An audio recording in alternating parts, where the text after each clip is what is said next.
Okay, I don't feel like losing a life here. Going on this lava map this time. There is no. Few tales are told of Hades, whose very name inspires fear and penitence, reminding us of the inevitable fate which we all share. I, however, mean to tell you such a tale. Listen carefully. Hades is a roguelike action beat-em-up and one of my favorite games of all time. Hades is a game that encourages progress in game and narrative, from escaping Tartarus over and over again to helping characters get over their issues. Progress is the guiding theme of Hades. Hades was my first roguelike, and sometimes I feel like I've ruined my ability to give the genre a fresh perspective due to how well I connected with this game. Going in, I expected your typical indie beat-em-up with cool visuals and good enough gameplay, but what I got was one of the most replayable experiences out there. Between sharpening skills with weapons and repairing relationships in Zagreus' life, there are so many reasons to keep playing Hades, even after your first successful run. Night and darkness guide me. You might be asking, what is a run, or what's the point of playing a game after you beat it? Well, to understand that, we must first understand what a roguelike is. Roguelike is a style of role-playing game traditionally characterized by a dungeon crawl through procedurally generated levels, featuring turn-based gameplay, grid-based movement, and permanent death of a player character.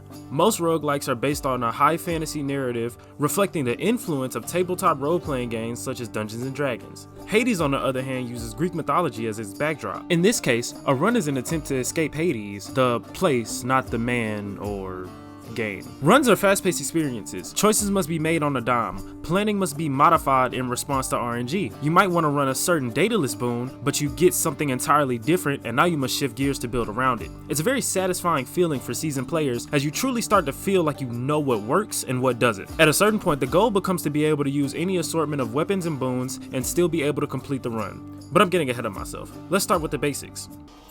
This can unlock a weapon back at home. Starting out, you will have a choice between several weapons called Infernal Arms. The sword, known as Stygius, my favorite, specializes in a mid-range attack pattern that goes well with a hit and run strategy against enemies. It has a 3-hit combo and a special attack that slams the sword on the ground for major damage. The spear, known as Varatha, is a long-range weapon. It specializes in maintaining distance while piling on damage and status effects from a safe spot. The basic attack is a 3-step lunge that attacks in a straight line. If you hold a basic attack, it'll do a spin attack on release that will hit all enemies in the radius near you. The special has Zagreus throw the spear, and hitting the special button after the spear has been thrown will recall the spear back to you. The shield, known as Aegis, is a more defensive weapon. The basic attack has knockback, and holding basic attack will charge the bull rush. While charging the bull rush, Zagreus enters a defensive stance that ignores damage from the front. The special for the shield is a throw that bounces between enemies. There is a variant of the shield that ended up becoming my most successful weapon, but I will talk about that later. The bow, known as Coronat, my second least favorite weapon, specializes in range and crowd control. The basic attack charges an arrow that does varying amounts of damage depending on how long you hold the attack button.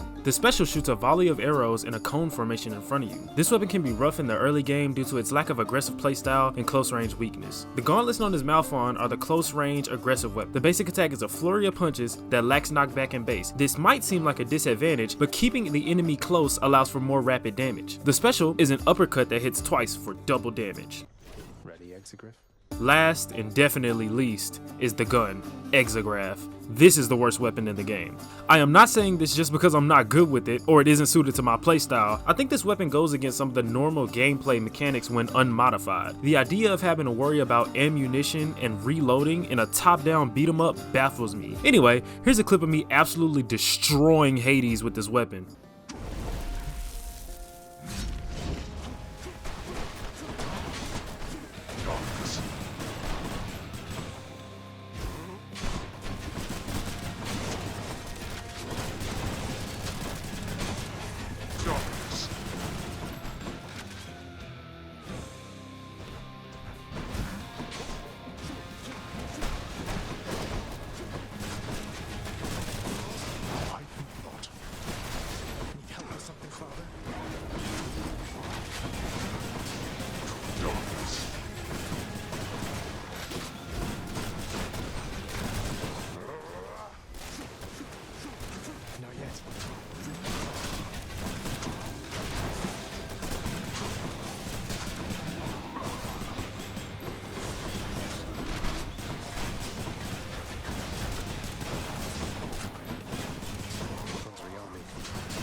What shall it take?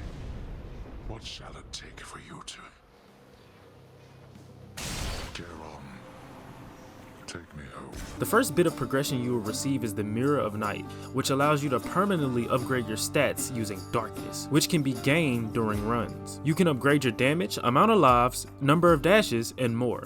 This allows for an early goal to be created for the player. Fully upgrading the stats you want using the mirror will occupy the player for a significant amount of time. This goes hand in hand with building up relationships with characters in Hades to be able to use their keepsakes, all of which have differing effects depending on the one you use. Bosses are challenging and good tests for your builds as you progress. Having too much trouble with Megara? Maybe change some things up before you reach learning, or that might be the end of your run. Boons are the name of the game. Boons interact with your weapons and each other differently. For example, putting a Poseidon boon on your attack, special, or cast causes the ability to have knockback. Under normal circumstances, this would be a good thing, but if you have the gauntlets and you want to keep the enemy close, putting knockback on your basic attack might be the wrong move. This makes choosing boons feel like a strategic puzzle. You must consider how your boons will affect your build as you play. What? Singing? Here? Come on in. Okay.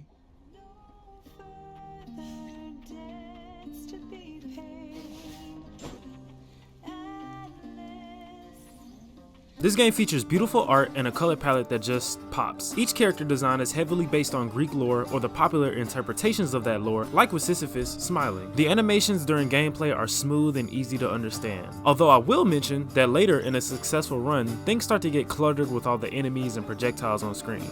This can be an issue, but for higher level players, it provides a challenging experience that gives you a sense of pride when you make it through. The music is pretty good. It didn't really hit me as hard as I've seen from other people, but I don't have any complaints. I will say that the vocal versions of the songs that play during story beats add to the moments very well. Zagreus lives in a dysfunctional family with his father, Hades, and his mother, Persephone, who has disappeared from the underworld. Zagreus' goal is to reach the surface and find her. He wants to know why she left and desires to reconnect with his family. The true reason behind Persephone's departure is a secret from Zagreus. She fled after the birth of Zagreus, who was initially born dead, leading to the prophecy that Hades would not have heirs. Zagreus decides to escape, and to aid Zagreus, the Olympians, such as Zeus and Poseidon, grant him boons for his escape. He is also helped by the denizens of the underworld, such as Nyx and Achilles. Each escape attempt involves Zagreus fighting through the different regions of the underworld, from Tartarus to Asphodel, Elysium, and finally to the surface. He must battle guardians and bosses to proceed. Even after your first successful run, the game is far from over. Despite reaching the surface, Zagreus is always forced back to the underworld after death, setting up the game's roguelike structure of the repeated runs and progression through each cycle. Through repeated escape attempts, Zagreus learns more about his family's past, his own identity, and the complexity of the relationships within his family.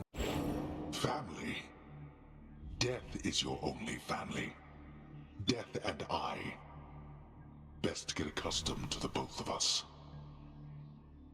The game's story is revealed through the player's repeated interactions with the characters in their ongoing dialogue. At its core, the game is about Zagreus' attempts to reconnect with his mother, Persephone, and his strained relationship with his father, Hades. It explores the difficulty of reconciling with family, even when relationships are toxic. Hey, Father, I thought maybe, here. Where did you get this? You think you can butter me up with such trifles? Give me that, and then get out of here. You're welcome, Father. Zagreus also seeks to define himself outside of his father's domain and his predetermined role as the prince of the underworld. So in that way, it's also a story of identity. The roguelike structure of the game is a direct metaphor for Zagreus' struggle against his fate to be trapped in the underworld. Every time he dies, he is forced to start over. But the player's persistence and progress shows that he can defy this predetermined cycle. Many characters in the underworld are dealing with their own grief, which is an active part of the narrative. Orpheus has a quest to reconnect with Eurydice, and it starts with him being sad about them being apart. That's Orpheus. Looky who. Why, Zagreus, how wonderful to see you here. Eurydice and I, we have been catching up for all the time we spent apart. Yeah, so if you would excuse us for a little while, hun. I'm not finished catching up with him just yet. But first, before you go... As the story unfolds, players see characters working through their pain and, in some cases, finding a path towards forgiveness and reconciliation both with themselves and others. Thus did Prince of the Underworld Zagreus absorb the contents of this hidden letter, written in his mother's hand. His mother's hand. My mother's hand? Wait, what? You're saying this Persephone, that she's my mother? But Father always said that Nyx was that liar. He lied to me. They both did. All my life. Thus did the prince discover, inadvertently, the well-kept truth about his lineage. Entirely by chance, this did occur.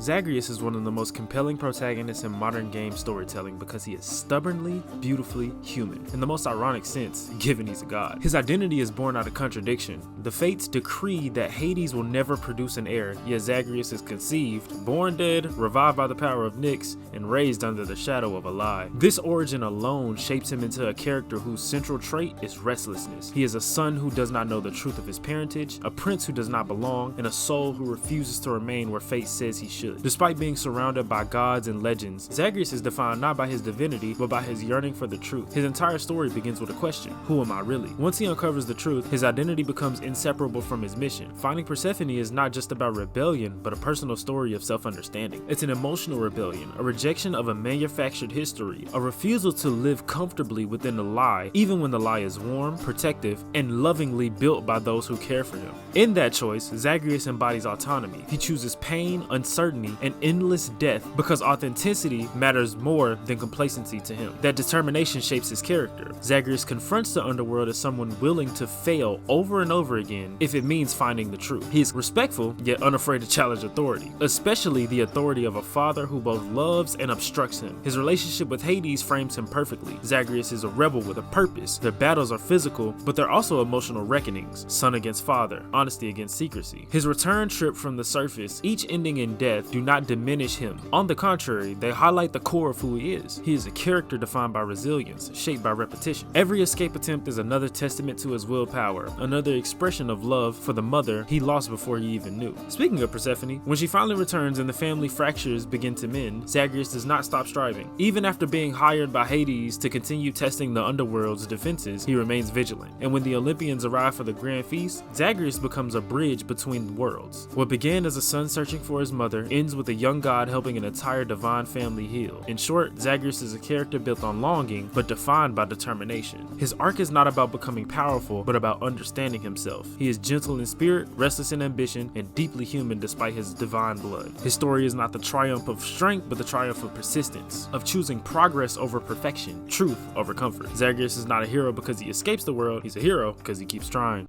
Hades, I can no longer tolerate my life here in this place. So I'm leaving, even if it kills me. I won't be returning to Olympus. If there is a place where I belong in this world, it must be somewhere between heaven and hell. Perhaps it's on the coast and has a little garden. Take care of Cerberus. I shall miss him. Persephone. Persephone is one of those characters who feels huge before you even see her on screen. At first, she's just a rumor, a name you're not supposed to say, a blank space in the family, a secret everyone in the underworld pretends isn't there, and that absence matters. It's what set Zagreus out of the House of Hades in the first place. She's the reason the entire story happens, but when you finally meet Persephone, she's not what you expect from a goddess associated with the spring of life. She's not really radiant or regal, she's quiet, cautious, kinda pretty stunned that Zagreus claims he's her son. Her first reaction is to be mad. She is fearful, she's in disbelief, and I think that makes her feel real. She's not a mythical ideal, she's a woman who lost a child, left a husband, and tried to move on, only to have the past literally walk up to her in a garden. Once she accepts who Zagreus is though, she opens up in this really emotional way. She tells him why she left, that he died at birth, that she couldn't take the pain, that she never felt like she belonged in the underworld in the first place. It's heartbreaking because she didn't leave out the selfishness or spite. She left because grief swallowed her whole, and when she finally has what she lost, her son, she can't keep him. Zagreus keeps dying, returning to her, and every reunion is sweet but temporary. The back and forth becomes their whole relationship. Every run, Zagreus climbs back just to talk to her for a few minutes. She tries to push him away to keep him safe, but he refuses to let that be the end. Slowly, those conversations stop being about loss and start being about what comes next. Persephone begins as a ghost in the narrative, but she becomes a partner in fixing what broke the family. And then she does something huge. When she returns to the underworld, she makes a plan. She organizes a feast with the Olympians Olympians, smooth talks the truth, hides the messy details, and basically negotiates a fragile but functional family relationship using good timing and a believable half-lie. So while Zagreus is the restless energy of the story, Persephone is the heartbeat. She's what he's running towards, and eventually the one who brings everybody back together. She starts as a mystery, but ends as the person holding up the entire narrative, showing why she is the queen of the underworld. Well, be that as it may, if they pester you at all, do let me know and I shall have them dealt with quickly.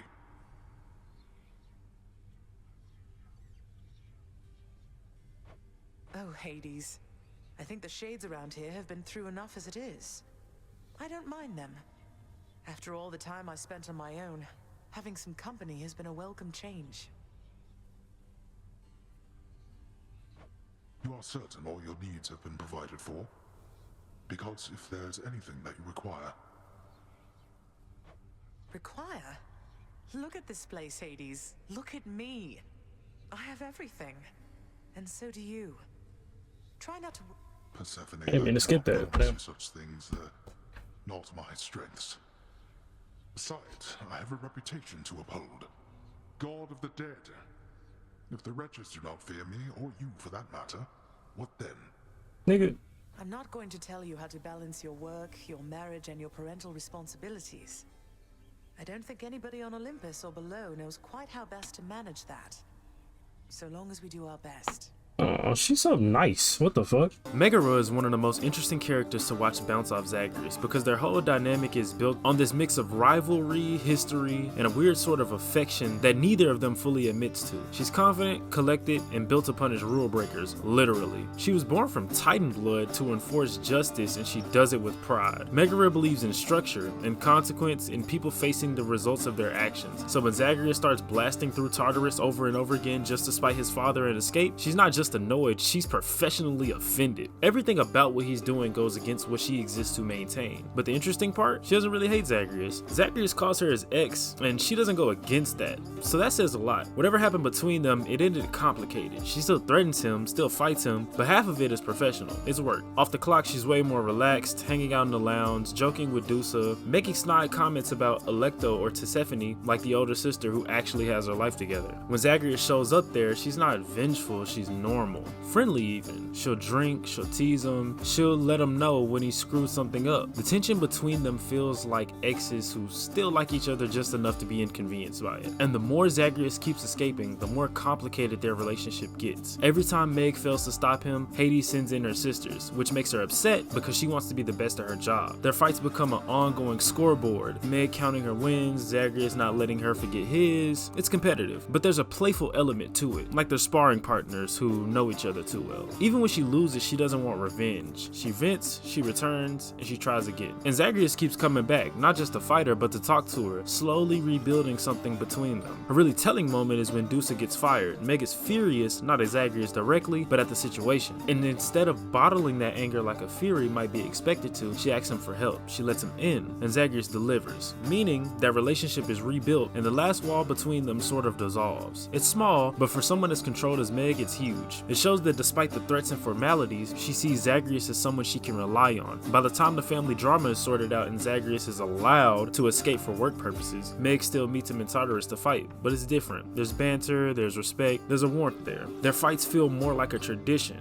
Meg and Zagreus aren't star-crossed lovers. There's something more interesting. Two stubborn people who care more about each other than either is willing to admit. Damn, what the fuck? Never stubborn, aren't you? Maybe my whip might make you Got her fast as hell. Alright. Fuck it. Your whip's not been all that persuasive in the past. Whoa. Y'all was freaky as hell. Maybe persistence will pay off for both of us. Come then. Achilles is one of the game's emotional anchors, a demigod whose legacy is power and glory, yet whose story in the underworld is defined by patience and loss. Once a legendary hero of the Trojan War, he now stands quietly in the House of Hades, training Zagreus and guarding a hallway instead of leading armies. But what he lost in grandeur, he gained in humanity. His relationship with Zagreus is built on mutual respect. Achilles is one of the few characters who never underestimates Zagreus, never belittles his struggle, never treats his escape attempts as foolish. Instead, he becomes a mentor mentor, not just in combat, but in perseverance. He listens, really listens, to Zagreus' frustrations, victories, discoveries, and doubts. Even when his teaching is technically finished, he never stops guiding him. The codex he gives is Achilles sharing his perspective, handing over everything he knows to help Zagreus survive a world that's been stacked against him. In many ways, Achilles is the steady hand that keeps Zagreus moving when everything else tries to pull him back down. But beneath that composure is a much more painful relationship, Patroclus. Yo. I've meant to ask you something, stranger. Would you mind doing me a favor, please? If it happens to come up along your path. Suppose I ought to tell it to you first, prior to asking a response. No, of course, sir. What is it? What's on your mind? If I know my Achilles, then he's being rather guarded when it comes to this predicament we're in. How can somebody be so brash, yet hate to take unnecessary risks? Just let him know I said to risk it all. Risk it all? Risk what all? He wants what's best for you. He wouldn't want anything to happen. It's already long since happened. I dare say that right now, provided what you said is true, then it appears we've more to gain than lose. Isn't fear for the weak? Finding Patroclus is the moment Achilles' story opens up. Zagreus discovers that Achilles traded his eternal reward in Elysium so Patroclus could enjoy peace and comfort, a selfless sacrifice Patroclus never knew about, and one he mistook for abandonment. Their reunion becomes one of the most moving side narratives in the game. Achilles refuses to help at first, believing he deserves his fate, but eventually, with Patroclus' blessing to risk it all, he chooses love over punishment. Zagreus rewrites his contract, and Achilles gains the freedom to see Patroclus again. They're still separated, but now they can reach each other for a time. Achilles is a mentor, a lover, and a man who carries regret and hope in equal measure. His loyalty to Zagreus pushes the prince towards truth. His love for Patroclus shows a softer side beneath the armor. I think his story is about second chances, about letting go, reaching forward, and believing that reunion is worth fighting for. He may no longer be the greatest warrior alive, but in the underworld, Achilles becomes something just as powerful, a guide, a partner, and a reminder that even legends can learn to heal and love again. I have a message for you from the fallen warrior over in Elysium, Achilles, sir. He simply said to let you know to risk it all. To risk it all? He said to risk it all? Yes, that is what he said. Yes. Is there something significant about that phrase? He just starts swinging his fucking spear around, trying to kill everybody here. When last It's like a sleeper agent code. I didn't listen to him then, but should have. I should. He's asking you to take another chance. No. He's giving me another chance, I think. Leave me, lad, for now. Thank you for telling me. I didn't discover Hades through reviews or word of mouth. I found it because I watched Maximilian Dude stream it one evening on YouTube. Something about the speed and weight of the gameplay just grabbed me. The moment the stream ended, I went straight to download it. It was free on Game Pass at the time, so I figured why not, I'll give it a shot. What I didn't expect was how hard the game would hit me. Not emotionally at first, but mechanically. Look at the sky tonight.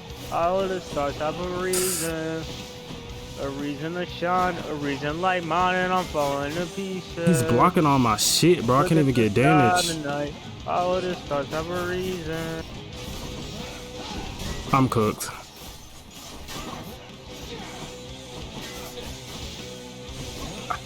Oh my god, bro. It's like he runs me right into the shit, bro. And then I just can't do anything. Don't throw it. Wait, Duddles, what do you think of the Ronin game?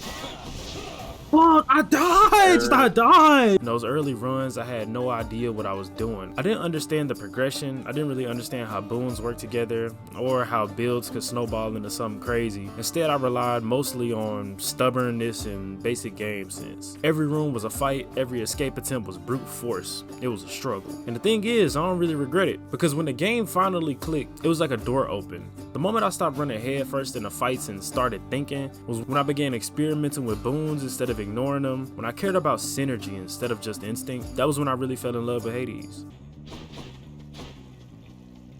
I'm starting to see how this shit is, bro. Over time, the longer you play the game and like the further you get, the more cracked your build is. So you just get stronger and stronger as the shit goes on, but the enemies do get stronger. That stubborn foundation made the realization feel earned. Of course, there were runs where the game blessed me with everything I needed, and runs where I was cursed with nothing but Dionysus and Aphrodite boons. I had to grit my teeth the whole way through. But even on the bad runs, it was that same stubbornness that carried me through. And after a while, something strange happened. I got addicted. Not to winning, but to improving, to learning. To the confidence that came from starting a run with nothing but a bow, a dash, and my own knowledge, and still walking out victorious. Even the narrative, as much as it wasn't what I personally played the game for, found small ways to warm me over. Characters like Eurydice and Sisyphus became tiny oases during runs, little breaths of fresh air in the middle of all the chaos. The rest points where everything softened.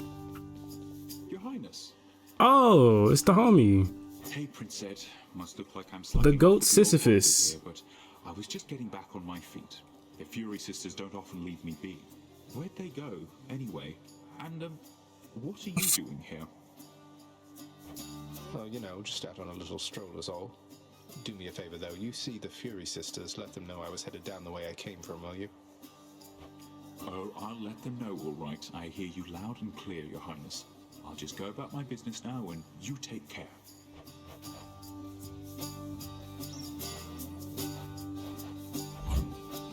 Most excellent.